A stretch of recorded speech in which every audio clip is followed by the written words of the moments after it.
Hello and welcome to the second part of Chapter 9, The Great Stone Face 1, written by Nathaniel Hawthorne.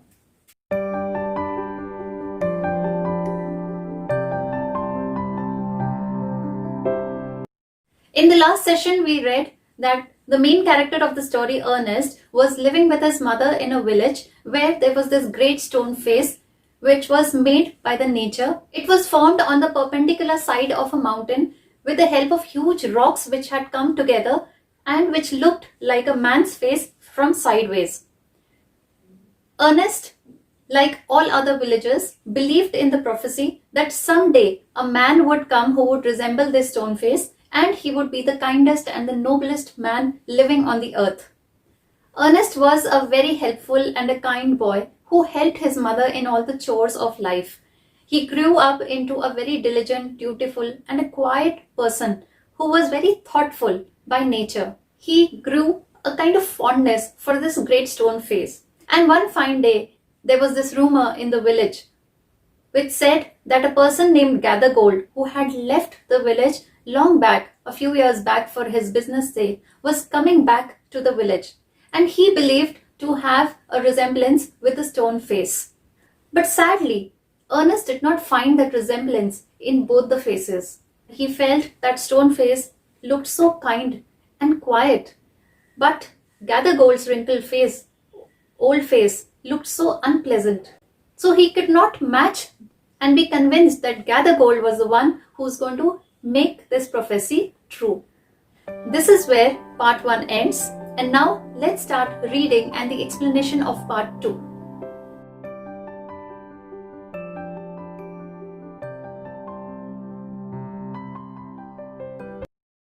The years went on, and Ernest grew to be a young man. He attracted little notice from the inhabitants. Inhabitants are the people living in the valley or dwellers of the valley. They saw nothing remarkable in his way of life except that when the labor of the day, labor means work, of the day was over, he still loved to gaze upon the great stone face. Their idea was that this was a folly. Folly means a mistake, but pardonable. Pardonable means forgivable. Because Ernest was industrious, industrious means hardworking, kind, and neighborly. Neighborly means helpful. They did not know that the great stone face had become a teacher to him, and that the sentiment means feeling, which was expressed in it, would enlarge the young man's heart and fill it with deeper sympathies.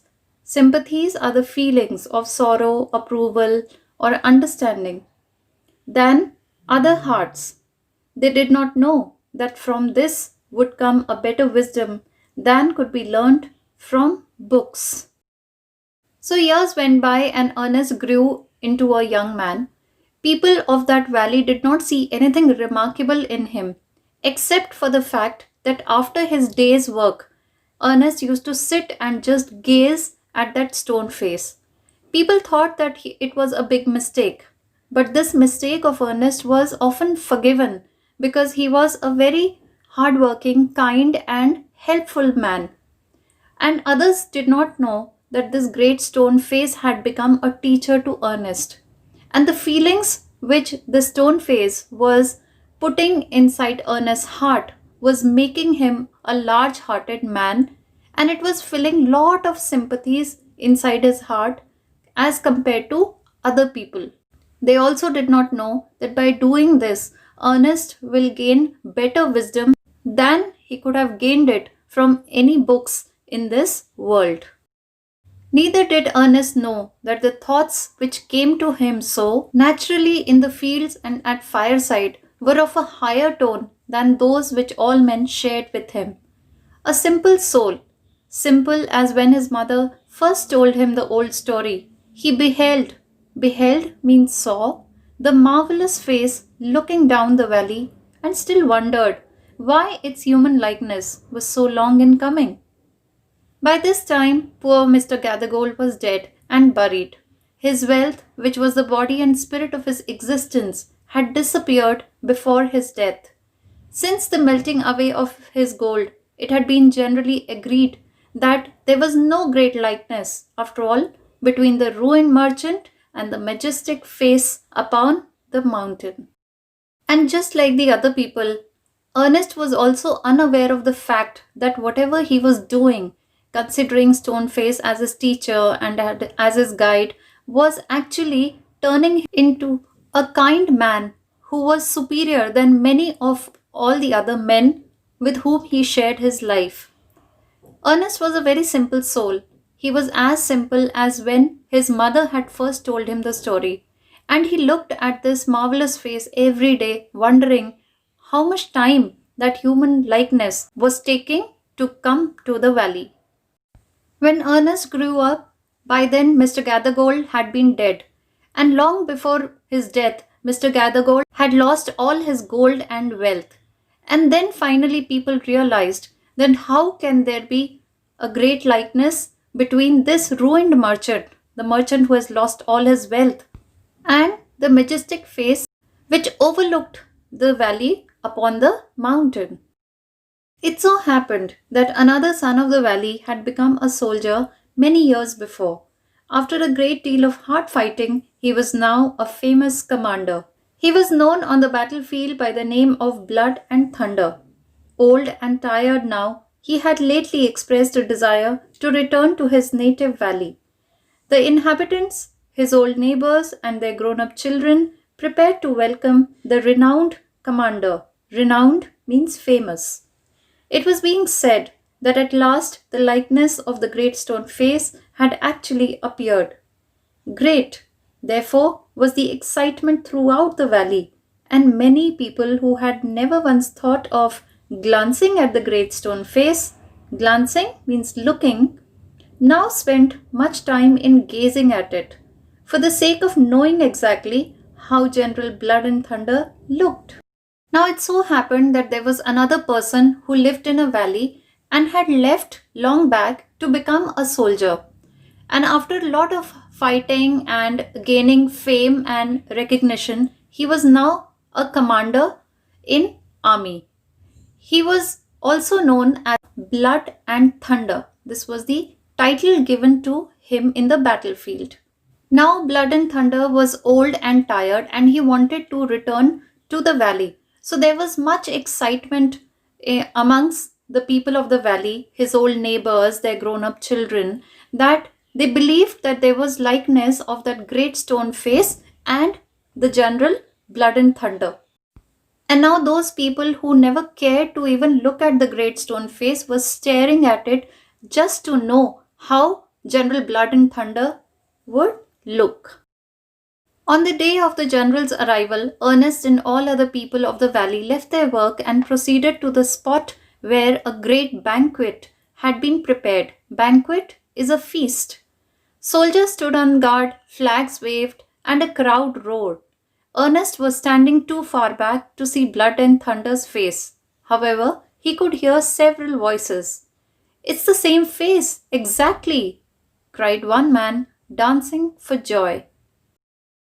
So finally, General arrived in the valley and there was so much of preparation done. There was a big feast which was organized. Soldiers were stood on guard. There were flags which were waving and there was a crowd of people who roared. Ernest was standing far back. He could not see Blood and Thunder's face, but he could hear what people were saying. And one of those cried with joy that it was the same face exactly. He wanted to say that Blood and Thunder looked exactly like the great stone face. "Wonderfully like it, that's a fact," replied another. "And why not?" cried a third. "He is the greatest man of this and any other age beyond a doubt." Ernest at last could see the general's face, and in the same glance to the side, he could see the great stone face. If there was such a likeness as the crowd proclaimed means announced, Ernest could not recognize it. "Fear not, Ernest," said his heart, as if the great stone face was whispering to him. "Fear not, Ernest, he will come." Now there were two more people who agreed that the Blood and Thunder was exactly like the Great Stone Face, because Blood and Thunder had done heroic deeds in his life and he was great when it came to fame and reputation. And at last, Ernest could have a glance at Blood and Thunder's face and also at the same time the Great Stone Face. But unfortunately, he did not see any likeness between the two, and he was disappointed and unhappy. But then something inside his heart whispered that he should not fear and that person who resembles will come. Probably it was the Great Stone Face whispering to him. So here we finish the reading and explanation of part 2, and now let me quickly summarize part 2 for you. Years went by and he grew up into a fine gentleman. Ernest was always very loving and caring. He was very kind to others and he did his duties honestly. And every evening after he finished his job, he used to sit and gaze at this stone face. He would talk, he would share, he would also ask for the stone face advice. And it seemed to him that the stone face actually spoke to him in his heart. And one fine day, there was again a rumor that a person who had become soldier and had left the valley few years back is now returning. And now he was termed as General Blood and Thunder. So the day came when General Blood and Thunder was to arrive, and the guards stood there to receive him. All the villagers surrounded him and started to announce that he is the man who looks like Great Stone Face and he exactly resembles it. Ernest, after some time, had a glance of this man. But then again, sadly, he did not find any resemblance between the general and the Great Stone Face. And of course, he went back gloomily.